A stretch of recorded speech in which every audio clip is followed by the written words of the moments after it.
সম্মিত নিজের পরিবারকে নিয়ে এলেন একটা পুরাতন বাড়িতে। স্ত্রী অর্পিতা ও মেয়ে রঞ্জনাকে নিয়ে বহরমপুরের এই বাড়িতে এসে হাজির হলেন সম্মিত। সম্মিতের বন্ধু রাহুল বিশ্বাস বর্তমান এক বিরাট শিল্পপতি। ওরই আদি বাড়ি এটা। কলকাতায় থাকে বলে আসা হয় না এখানে। সম্মিতের ট্রান্সফারের চাকরি ও বহরমপুরে ট্রান্সফার হতেই এক কথাতেই রাহুল বাড়ির চাবি দিতে রাজি হয়ে গিয়েছিল। রাহুলের স্ত্রী প্রথমে হ্যাঁ করলেও সম্মিত যেদিন চাবি নিতে আসে সেদিন থেকে আপত্তি দেখাতে শুরু করে। শোনো, এই বাড়ির চাবি কাউকে দিও না। তুমি নেহাত কথা ভুলে গেলে। এর মধ্যে কি বলছো অমৃতা? সে তো নেহা একটা দুর্ঘটনার শিকার হয়েছিল। মানছি ও আর বেঁচে নেই, কিন্তু এই ঘটনার জন্য ওর কিছু হয়নি। ও স্পষ্ট ল্যাং ক্যান্সারে মারা গিয়েছিল। ও অগ্নিকাণ্ডে বেশি চোটও খায়নি। কিন্তু সম্মিত কখন এলে? এই তো বৌদি। তা কি বলছিলেন ওই বাড়িতে দুর্ঘটনা নিয়ে? ও কিছু না রে, বলবো একদিন ট্যাক্সটে এমন কিছু নয়। তুমি চাবি নিয়ে নে। সন্দেশ লাগলেও সেদিন আর কিছু বলেনি সম্মিত, কিন্তু বাড়ির উপস্থিত হওয়ায় পর থেকেই ওর বাড়িতে অদ্ভুত ব্যাপার হতে শুরু করলো। সেদিন বাথরুমের রাতে হাত পা ধুতে বেরোনোর পর একটা পুতুল বাথরুমের সামনে পড়ে থাকতে দেখে চমকে গেল সম্মিত। তার মেয়ে তো পুতুল খেলার বয়সী নয়, যথেষ্ট বড়। সে পুতুলটা হঠাৎ দাঁড়িয়ে পড়ে লম্বা বিউনিয়াওয়ালা মাথাটা ঝট করে ঘুরিয়ে ফেলল, সাথে কি বিকট কর্ণ বিদীর্ণ করা হাসি। নিজের পরিবারকে নিয়ে এলেন একটা পুরাতন বাড়িতে। দৌড়তে ঘরে অর্পিতা ও মেয়ে রঞ্জনাকে নিয়ে বহরমপুরের এই বাড়িতে এসে হাজির হলেন। কি বলছো সম্মিত? আমি পুতুল সম্মিতের বন্ধু রাহুল বিশ্বাস বর্তমান এক বিরাট শিল্পপতি। পড়ি পুতুল খেলার বয়স আদি বাড়ি আমার আছে নাকি? কলকাতায় থাকে বলে আসা হয় না এখানে। সামনে ওটা সম্মিতের ট্রান্সফারের চাকরি। কই বহরমপুরে ট্রান্সফার হতেই আয় তুই কথাতেই রাহুল বাড়ির চাবি দিতে রাজি হয়ে গিয়েছিল। রঞ্জনা রাহুল স্ত্রী প্রথমে হ্যাঁ করলেও কিন্তু রাতের বেলা ও যেদিন চাবি নিতে আসে কম ঘাবড়ে গেল থেকে আপত্তি দেখাতে শুরু করে। ল্যাম্প নিমিয়ে শুতে যাবে অমনি একটা মেয়ে এই বাড়ির চাবি ঘুরিয়ে তার দিকে চাইলো।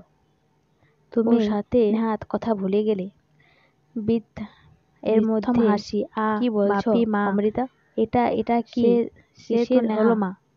একটা দুর্ঘটনার ততক্ষণে ঘুম ভেঙে যাইলো। মানছি রঞ্জনার পাশে কিছুই দেখতে পাচ্ছিল না, কিন্তু এই ঘটনার শুয়ে পড়ার জন্য ওর কিছু হয়নি। সস্তার মজা করছে ও আমাদের সাথে। স্পষ্ট সজাগ থাকলে ধরে মারা গিয়েছিল।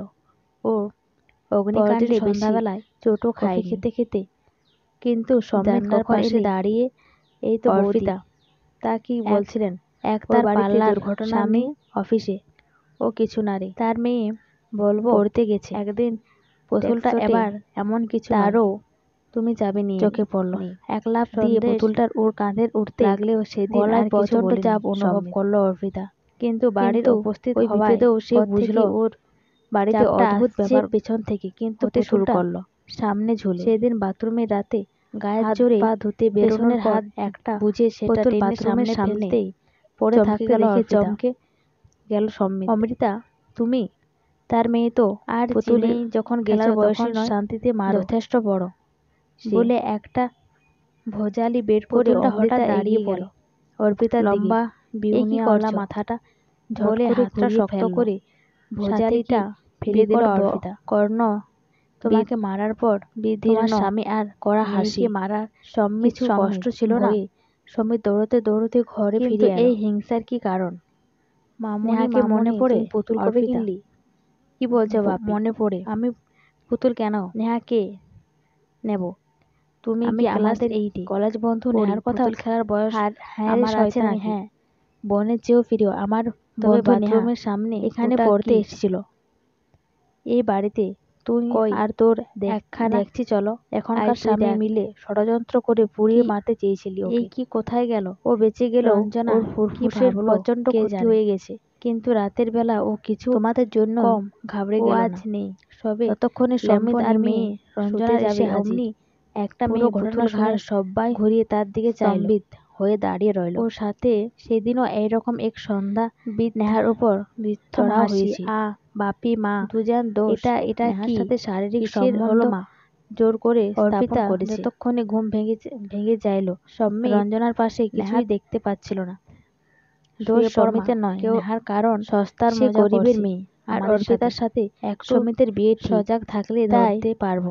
পিচমোড়া করে বেঁধে রান্নাঘরে সন্ধ্যাবেলায় সিলিন্ডার ওপেন করে আগুন জ্বেলে দিয়ে জানলার পাশে দাঁড়িয়ে কি ভাগ্য অর্পিতা জানালার এক তার করার ভাঙা ছিল। স্বামী অফিসে ফাঁক দেওয়ার জানলা দিয়ে তার বেরোনোর পূর্বে কাপড় পরতে গেছে, শেষ ভাগে আগুন লেগে এবার তারও, কিন্তু সেদিনও চোখে পালিয়ে একলা পালিয়ে বোতলটার ওর কাঁধের উঠতে, কিন্তু গলায় প্রচন্ড চাপ অনুভব করলো। ওর কর্কট রোগ ধরা পড়ে গেল। ওই বিপদে সে কদিনের মধ্যে হাত জোর করে ক্ষমা চাওয়া থেকে, কিন্তু হিম্মত নেই সামনে ঝুলে। আর অর্পিতার গায়ের জোরে অমৃতার হাত বুঝে সেটা টেনে সামনে ফেলতেই আমার চলে গেল অর্পিতা। যখন খবর পাই নেহা অমৃতা তুমি শিশুকন্যা জন্ম দিয়েছে আর আমি যখন সন্তান নিয়ে শান্তিতে মারো, এই রঞ্জনা বলে একটা আসলে নেহারি মেয়ে ভোজালি বের করে অমৃতা রঞ্জনা কিছু বুঝতে পারার দিকে আগে অমৃতা তাকে বুকে তুলে নিয়ে বলে হাত করতে লাগলো,